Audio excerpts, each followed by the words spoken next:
Alright guys, this is J-Lo from Para-holiX, and today what you're seeing in front of you is my latest setup. The whole thing, the whole shebang, if you will, is based off of a U-grip.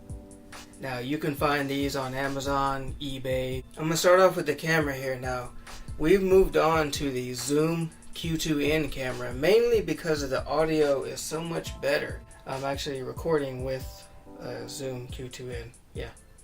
This one is on eBay, by the way, if you want to go ahead and purchase it. I'll have a link down below in the description to our eBay and you can check it out. Now, we used to use the SJ4000 and then we upgraded for a short bit to the SJ6 Legend. The audio compared to those is just bar none.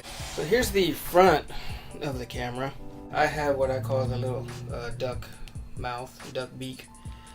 What that does is that just prevents overhead lighting from up here, from the top, creating a lens glare. It's not really necessary if you're going to be investigating in the dark, but it's nice to have if you're going to be out during the daytime. That comes in a separate kit, you know. On this side of the camera, I have my power in, and I'm running from a battery pack, which I bought this at Target for about $5.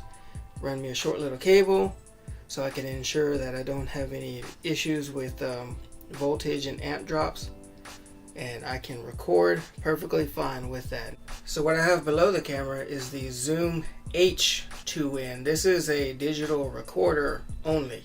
Here's the line out of my digital recorder, and it just goes around and into the camera over here, and I'm able to line in into my camera without any editing. So here's the microphone, just forgot to show you that. This is my Ghost Light by Colorado Paratech, and now it takes two 18650 batteries to run this thing. I can turn it on here and you might be able to see, because the camera I'm using is actually modded as well. It comes with a comes with a diffuser. It just snaps on. It's also 3D printed. The whole thing is 3D printed. It's very nice. Very nice. It is a 30 watt infrared light. And this is the dimmer knob, so you can adjust the brightness so you don't get too much washout. I added a handle right here. I had no way of mounting this handle other than zip ties.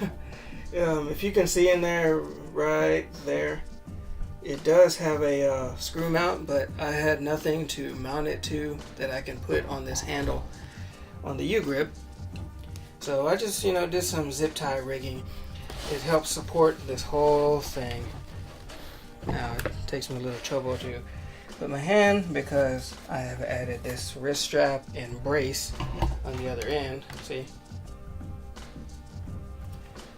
Which I have looped over the handle here, and I have did a ring. You could use a zip tie, but I felt more secure using a key ring. This is my monitor.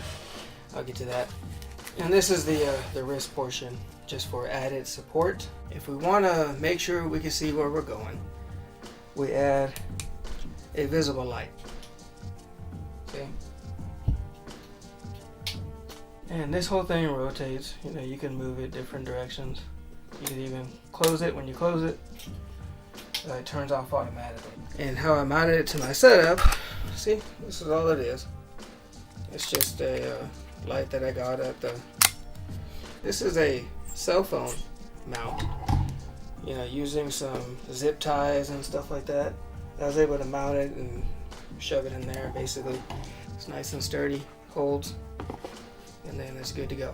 This is the monitor, and this is connected straight from my Zoom Q2N camera.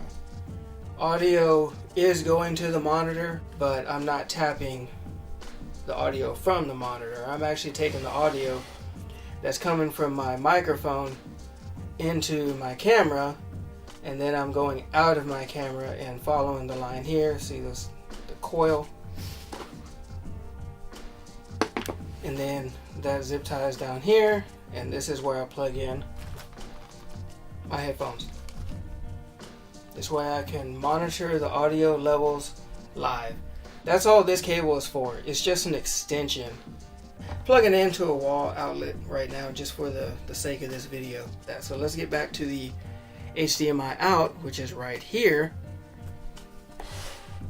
And I have this little squiggly cord and it goes into my HD monitor.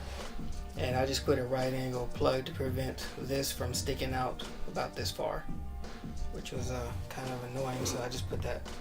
I had one of those around here.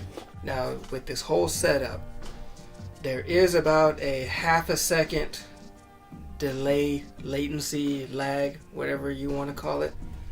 So you have to keep that in mind. Here, I'm going to put my hand in front of the camera and just show you the latency.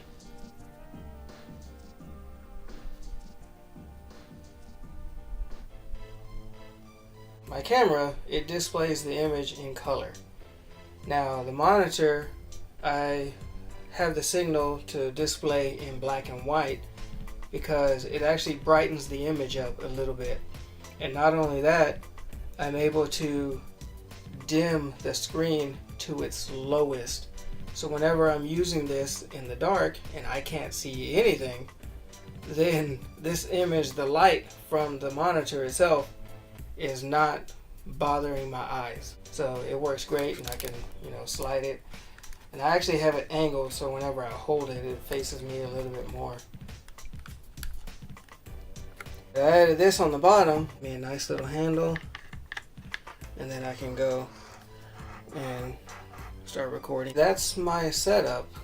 I used a bunch of GoPro mounts, bicycle mounts, tripod mount adapters, extensions, and different things like that to get it to how I want it.